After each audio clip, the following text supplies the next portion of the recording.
Have a very beautiful day to all of you, my dear students.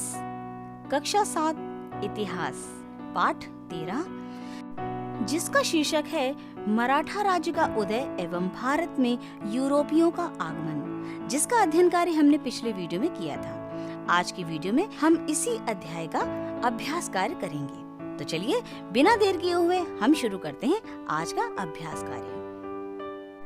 Dear students, अभ्यास कार्य शुरू करने से पहले इसी अध्याय में दिए हुए कुछ प्रश्नों के उत्तर पहले करा देती हूँ, जिनको मैंने आपको अध्ययन कार्य कराते हुए पूछा भी था।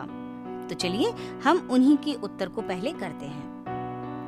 पेज नंबर 87 पर दिया हुआ है, नीचे दी गई तालिका को पूरा कीजिए, जिसके अंतर्गत पूछा गया था कि पानीपत का प्रथम युद्ध, पानीपत का द्वितीय युद्ध, इनका वर्ष, किन किन के बीच लड़ा गया और इनका परिणाम क्या हुआ। तो चलिए इसका उत्तर करते हैं।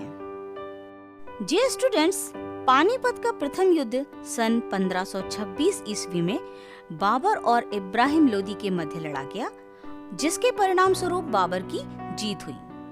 पानीपत का द्वितीय युद्ध सन 1556 ईस्वी में लड़ा गया अकबर और हेमू के मध्य, जिसके परिणाम स्वरूप अकबर की जीत हुई। डियर स्टूडेंट्स, पेज नंबर 88 पर 2 प्रश्न लिखे हुए हैं। पहला है, किस मुगल शासक ने विदेशी कंपनियों को भारत में व्यापार करने की इजाजत दी थी? लिखिए। इसका उत्तर लिखिए। जहांगीर ने विदेशी कंपनियों को भारत में व्यापार करने की इजाजत दी थी। दूसरा प्रश्न है, इस समय तक कौन कौन सी विदेशी कंपनियां भारत में आ चुकी थी, उनके नाम लिखिए। उत्तर लिखिए। पुर्तगाली, डच, फ्रांसीसी एवं ईस्ट इंडिया कंपनी भारत में तब तक आ चुकी थी। डियर स्टूडेंट्स, अब हम बढ़ते हैं अभ्यास कार्य की ओर। पहला प्रश्न है, शिवाजी का जन्म कब और कहाँ हुआ था? उत्तर लिखिए। शिवाजी का जन्म 6 अप्रैल 1627 ईस्वी को शिवनेर के दुर्ग में हुआ था। दूसरा प्रश्न है, शिवाजी के माता पिता का नाम बताइए। उत्तर लिखिए। शिवाजी की माता का नाम जीजाबाई तथा पिता का नाम शाहजी भोसले था। तीसरा प्रश्न है, शिवाजी का राज्याभिषेक कहाँ हुआ था? उत्तर लिखिए। शिवाजी का राज्याभिषेक रायगढ़ में हुआ था। हमारा चौथा प्रश्न है, दक्षिण में मराठा शक्ति के उदय का वर्णन कीजिए। इसका उत्तर लिखिए।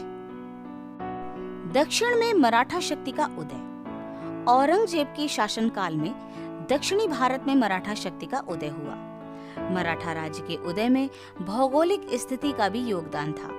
विंध्याचल, सतपुड़ा, नर्मदा और ताप्ती नदियां, पूना, बीजापुर, कोंकण की ऊबड़-खाबड़ भूमि आदि ने मराठा लोगों को परिश्रमी, साहसी और आत्मनिर्भर बनाया और उन्होंने छापामार युद्ध प्रणाली अपनाकर अपने साम्राज्य की शक्ति बढ़ाने में सफलता प्राप्त की। मराठों ने दक्षिण के राज्यों अहमदनगर, बीजापुर और गोलकुंडा आदि की शक्ति कमजोर होने का लाभ उठाया। शिवाजी ने मराठों को संगठित करके एक स्वतंत्र मराठा राज्य की स्थापना की। औरंगजेब का पतन एवं आर्थिक संकट भी मराठों के साम्राज्य स्थापना में सहायक हुआ। बढ़ते हैं अगले प्रश्न की ओर। प्रश्न है, शिवाजी के शासन प्रबंध के विषय में लिखिए। इसका उत्तर लिखिए। शिवाजी ने एक स्वतंत्र मराठा राज्य स्थापित किया था। उन्होंने अपने स्वराज्य का शासन प्रबंध निम्नलिखित ढंग से किया। अष्टप्रधान, पूरे साम्राज्य का मुखिया राजा था। उसे छत्रपति कहते थे। राजा के अनेक अधिकार थे। वह अपनी इच्छा से कोई भी शासन संबंधी कार्य कर सकता था। शिवाजी ने अपनी सहायता के लिए 8 मंत्री नियुक्त किए। इन मंत्रियों के समूह को अष्टप्रधान कहा जाता था। प्रधानमंत्री को पेशवा कहते थे। न्याय प्रबंध, शिवाजी बड़े न्याय प्रिय थे। उन्होंने न्याय के लिए पंचायतों की व्यवस्था की। वे स्वयं अपील सुनते थे। इस प्रकार हम कह सकते हैं कि शिवाजी ने अपने स्वराज्य का शासन प्रबंध बड़े अच्छे ढंग से चलाया। सैनिक प्रबंध, शिवाजी एक कुशल सैनिक भी थे, इसलिए उन्होंने मजबूत सेना का संगठन किया। सैनिकों को नगद वेतन दिया जाता था। सेना में कड़ा अनुशासन था। कोई भी सैनिक युद्ध में स्त्री साथ नहीं ले जा सकता था। उन्हें जीते हुए प्रदेशों में भी स्त्रियों का अपमान करने की आज्ञा नहीं थी। सभी सैनिकों को युद्ध में लूटी हुई संपत्ति का हिसाब देना पड़ता था। भूमि का प्रबंध। सैनिकों में वेतन तथा अन्य खर्चा के लिए शिवाजी ने नए सिरे से भूमि का प्रबंध किया। उन्होंने सारी भूमि को फिर से नपवाया और उपज के अनुसार भूमि कर निश्चित किया। इसके अतिरिक्त मुगल क्षेत्रों से चौथ भी ली जाती थी। अगला प्रश्न है, पानीपत की तीसरी लड़ाई क्यों हुई और इसके क्या परिणाम हुए? इसका उत्तर लिखिए। मराठों ने पहले पंजाब पर हमला करके उस पर अधिकार कर लिया। पंजाब पर उस समय अब्दाली का शासन था। अब्दाली मराठों से नाराज हो गया, इस कारण वह लड़ाई हुई। इस लड़ाई का परिणाम यह हुआ कि मराठों की हार से उनकी शक्ति क्षीण हो गई। मराठों के पतन से अंग्रेजों को भारत से साम्राज्य स्थापित करने का सुअवसर मिल गया। डियर स्टूडेंट्स, अभ्यास कार्य की श्रृंखला को बढ़ाते हुए हम पहुंच चुके हैं अपने अगले पड़ाव पर, जिसमें निम्नलिखित कथनों में सही कथन के सामने सही का तथा गलत कथन के सामने गलत का चिन्ह लगाइए। पहला है, मराठों ने छापामार युद्ध प्रणाली अपनाई। सही।